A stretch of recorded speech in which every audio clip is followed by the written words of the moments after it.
Hi, this video is about how to load malformed XML file into Splunk, which typically would not load or you would not see it properly in Splunk.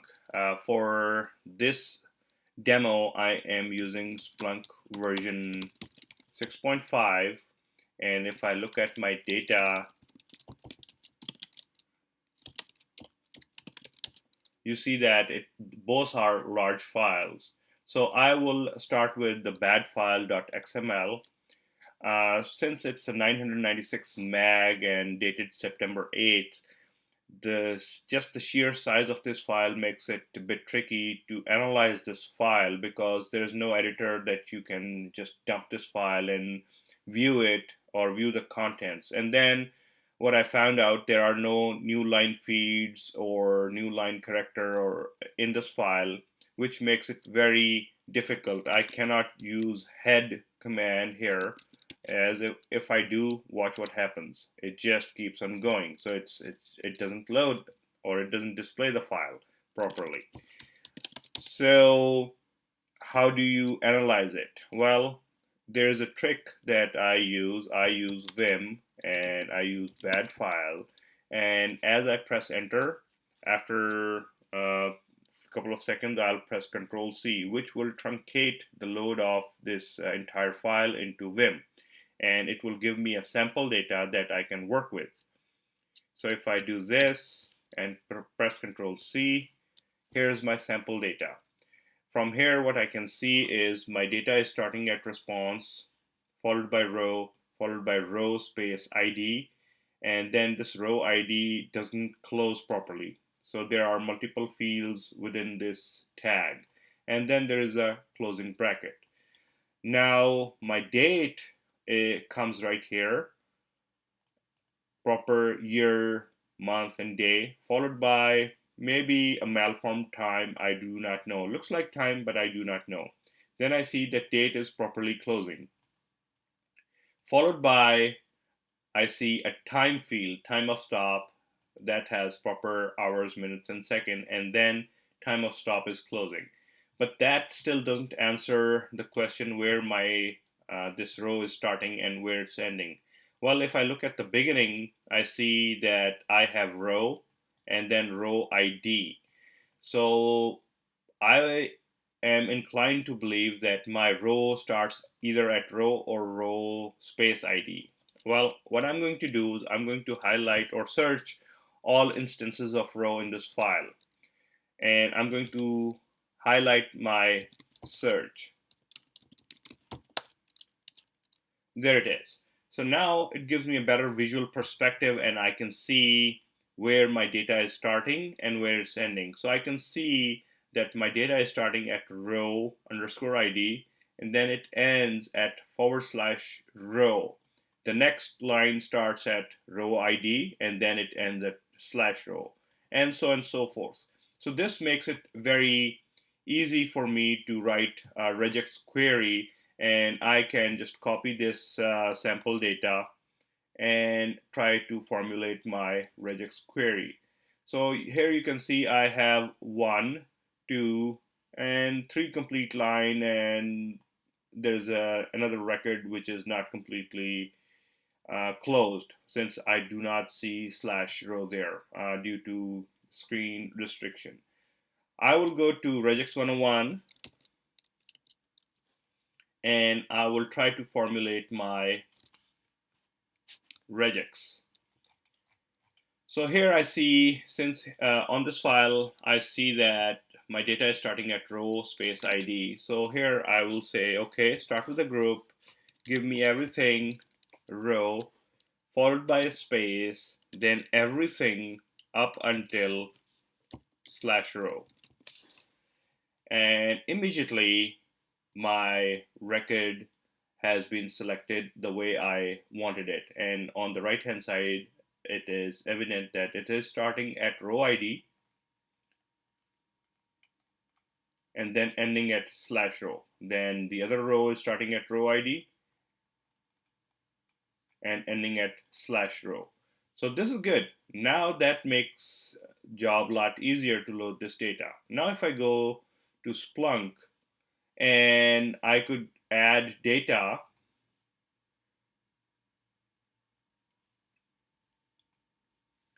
If I try to upload this file, I can. The problem I will run into is I have a 500 meg limit, so it will complain. And the Splunk will complain that you cannot load. So I will go into monitor. I will choose my data,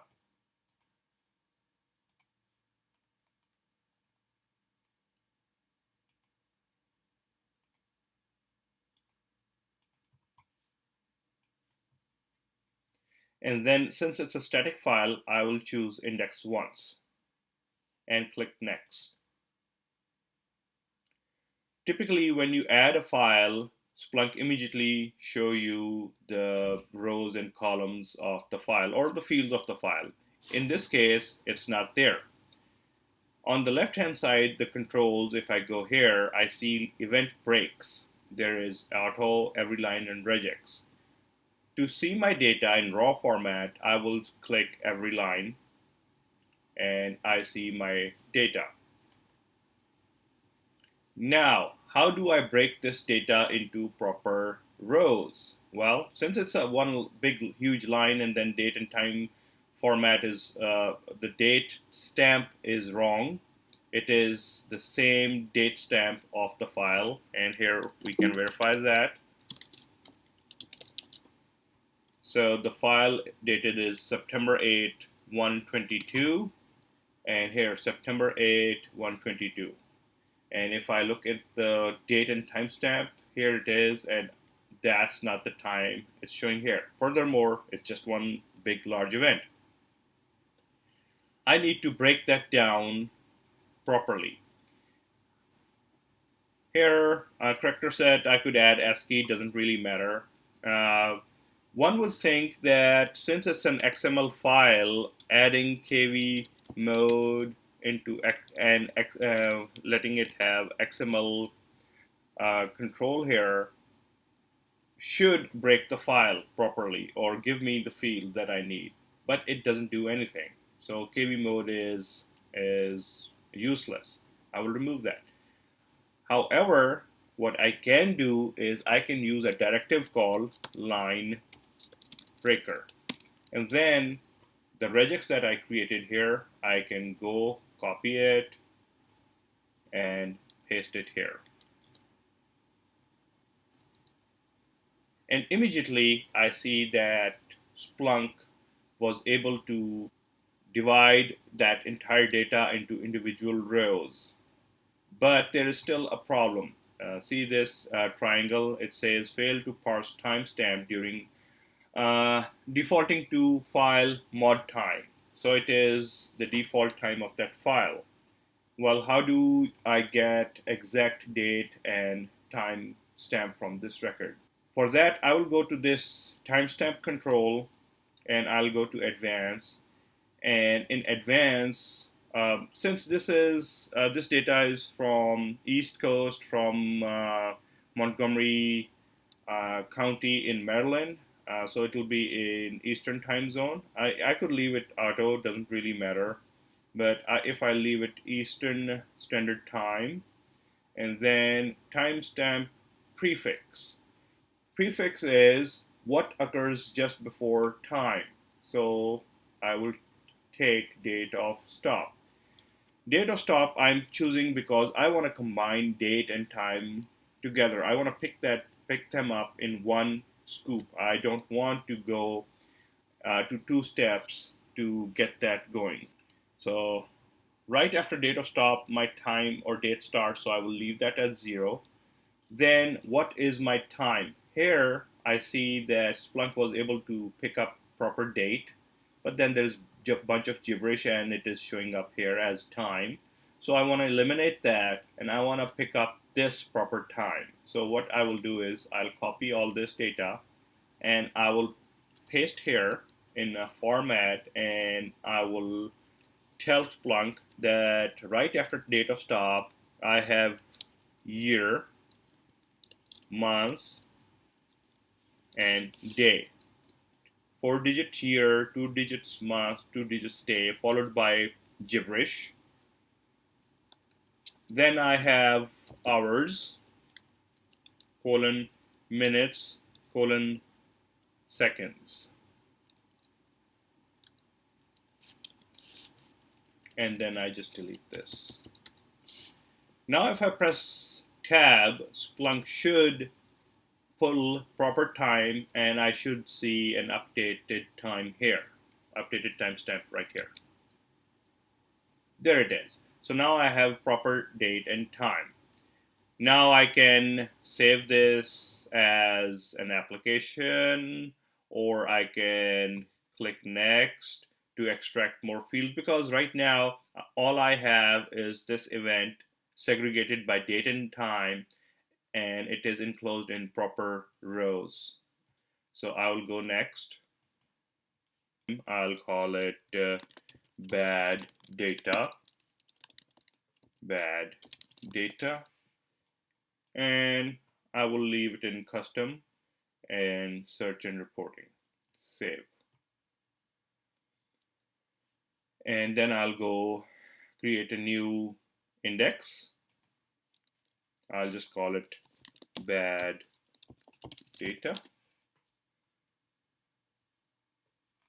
and then click save. Well, here I just need 1 GB, that's the size of the file, and save it. And host file, I'll call it bad host.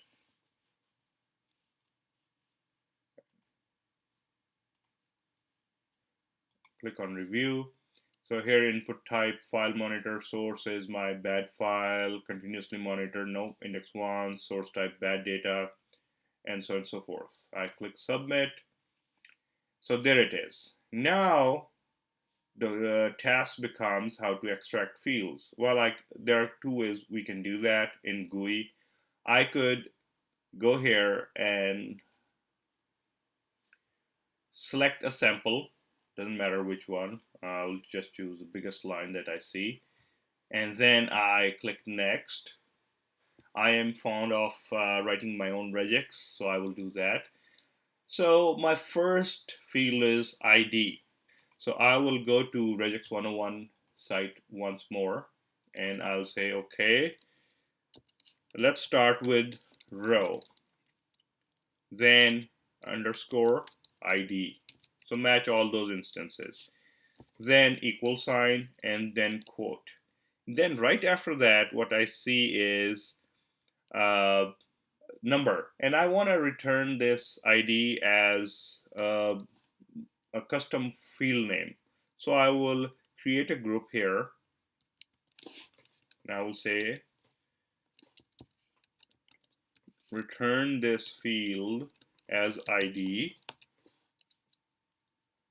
and I only want the numbers to be returned. So I'll say, okay, there are digits, and then there are 7 of them. So there it goes. And on the right hand side, if I see, it did select that field properly.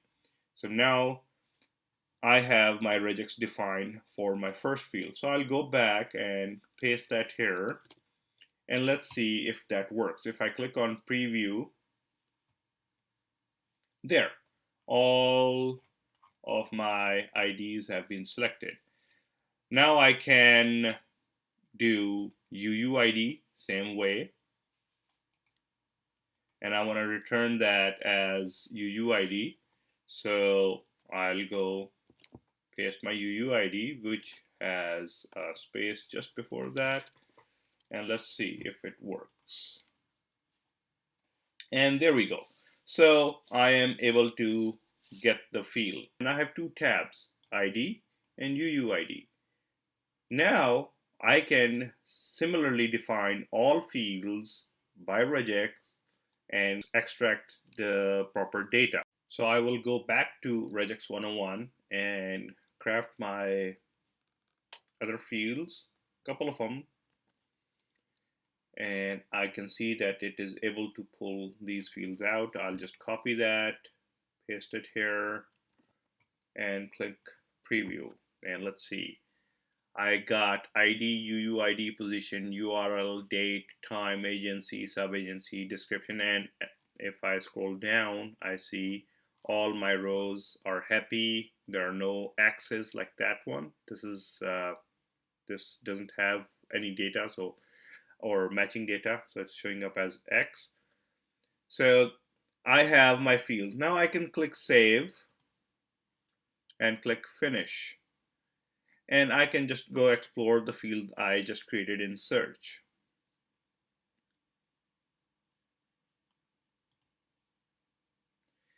And there are my fields. Well, also notice that it did pull some additional fields out. But other than that, there's a problem here. Here's my file. You can see application Splunk data bad file. There's a problem here. The problem is I do not know where Splunk stored all this configuration. To illustrate the issue, if I drop to my command prompt and look at Splunk btool inputs list and debug. Well, let's narrow it down. Since the name of my file was bad data, I'll see if that brings up anything. And there I do not see anything. And even if I look here and I scroll up, I don't even know where Splunk is storing my inputs.conf. To accomplish this task, I will go to Splunk and I will create a new app by going to Apps Manager. Then create app. Let's call it Traf. Same name, Traf, version 1. Visible. This is about the icon. If I say visible yes, then under Splunk there will be icon right here with this name Traf. So I'll just leave it visible. Author.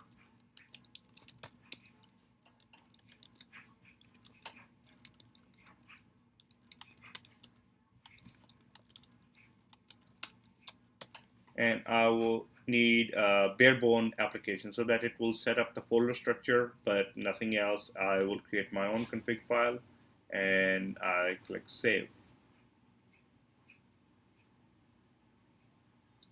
And there it is. My application has been created. So now all I need to do is set up my configuration file for this app and my data should load in properly. Well, to do that, I will drop down to my shell and I'll go into my apps folder. And there it is, my Traf folder. I'll go into Traf folder and under local, here I will create my inputs.conf and props.conf file. Now I will fast forward to where I have created my both files, inputs.conf and props.conf. Here's my inputs.conf, and in this stanza I am asking it to look at this file, another bad file, XML. Is it disabled? No. Index is traf, source type traf, host is traf. And now let's take a look at props.conf. Here's my props.conf. Here's my time format. And time prefix is date of stop. The most important thing is extraction of these fields. What I am using here is called a directive called extract, and right after that there are a bunch of fields that I've specified. This regex, I went to regex 101 and perfected it there. So if I show you here, here's my regex and it is pulling all these fields out. So now if I save this and restart my Splunk, restart is required for these changes to take effect. And I want to set a trap for my log file so that I can see what's going on. I will tail my Splunk log, and I want to grep for warn as well as my uh, file name, which starts with another. So this will keep everything else out of the way and just show me if there is a warning and if there is something relating to my data file that I'm trying to load. I set my trap. Now I'm going to restart my Splunk, and I will switch back to my log file.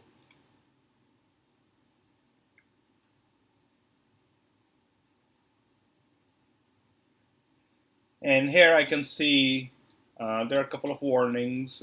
Process thread is lower than the recommended value. Uh, and then here, here's adding watch on path application, another bad file XML. So that tells me my file was added to Splunk. Now I can go back to the Splunk interface, log in, and go into Traf application, and I will say index equals traf, and there it is. Here's my file.